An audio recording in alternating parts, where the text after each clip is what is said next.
Pertumbuhan ekonomi yang menurun akibat pandemi menjadi pukulan berat bagi seluruh sektor usaha dan UMKM di dalam negeri. Pandemi COVID-19 telah menimbulkan dampak yang signifikan terhadap perekonomian nasional. Aku pikir semua kesulitan yang kita alami akan selesai di tahun lalu. Ternyata efek pandemi masih terasa hingga hari ini. Ekonomi makin sulit. Pusing.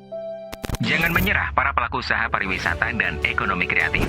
Kemenparekraf atau Baparekraf kembali meluncurkan program bantuan insentif pemerintah atau BIP di tahun 2021 ini.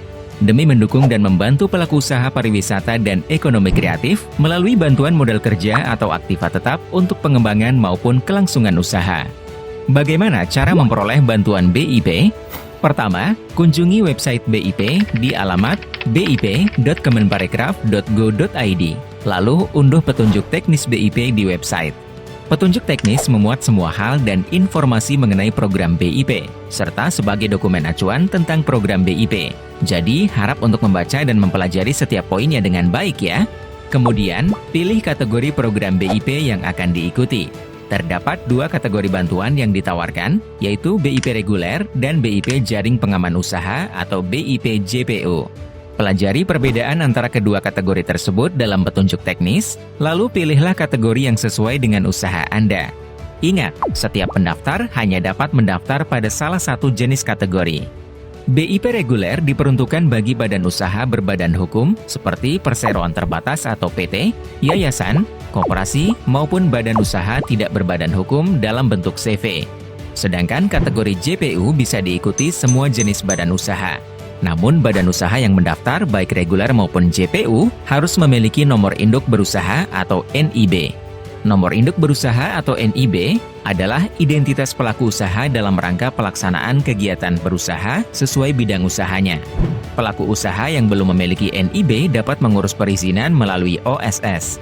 Peserta BIP reguler merupakan pelaku usaha pada 6 subsektor, yakni aplikasi, game developer, kriya, fashion, kuliner, film, serta sektor pariwisata.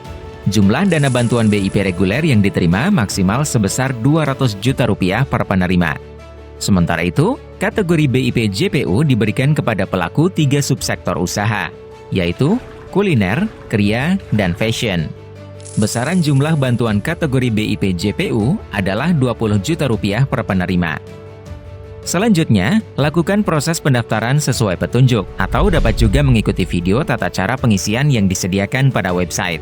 Isi seluruh data, dokumen, dan informasi yang dipersyaratkan. Dan jangan lupa mengunggah proposal serta dokumen kelengkapan lainnya di website sesuai persyaratan yang diminta.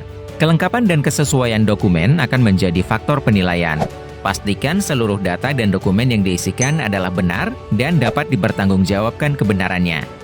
Nantinya, semua data dan dokumen yang telah diunggah akan menjadi dasar seleksi administrasi dan seleksi substansi proposal. Apabila lolos seleksi, bagi peserta BIP reguler akan dilanjutkan dengan seleksi presentasi dan seleksi wawancara. Dalam tahap tersebut, peserta diminta menjelaskan kegiatan usaha, proposal, serta rencana penggunaan dana bantuan. Seleksi wawancara dilakukan hanya kepada sebagian peserta yang lolos seleksi administrasi. Untuk sisanya akan dinilai melalui video singkat yang sebelumnya disampaikan oleh peserta. Oleh karena itu, pastikan Anda telah mengupload video singkat sesuai panduan pada petunjuk teknis jika Anda lolos pada tahap administrasi. Setelah itu, juga akan dilakukan verifikasi lapangan ke lokasi usaha untuk memeriksa kesesuaian dan keabsahan antara data dan kondisi di lapangan. Peserta yang lolos menjadi calon penerima BIP akan diumumkan secara resmi melalui website dan media resmi Kemenparekraf. Hati-hati penipuan. Waspada terhadap pihak tidak bertanggung jawab yang mengatasnamakan pihak Kemenparekraf. Ingat, seluruh proses pengajuan bantuan ini bersifat gratis tanpa dipungut biaya atau imbalan apapun. Tunggu apa lagi? Ayo, segera daftarkan usahamu sekarang juga. Mari bersama mewujudkan industri pariwisata dan ekonomi kreatif menjadi lokomotif kebangkitan perekonomian bangsa. Ya, kita pasti bisa. Wah, kalau begitu, sekarang aku punya kesempatan untuk mengembangkan usaha lagi. Harus cepat-cepat daftar nih.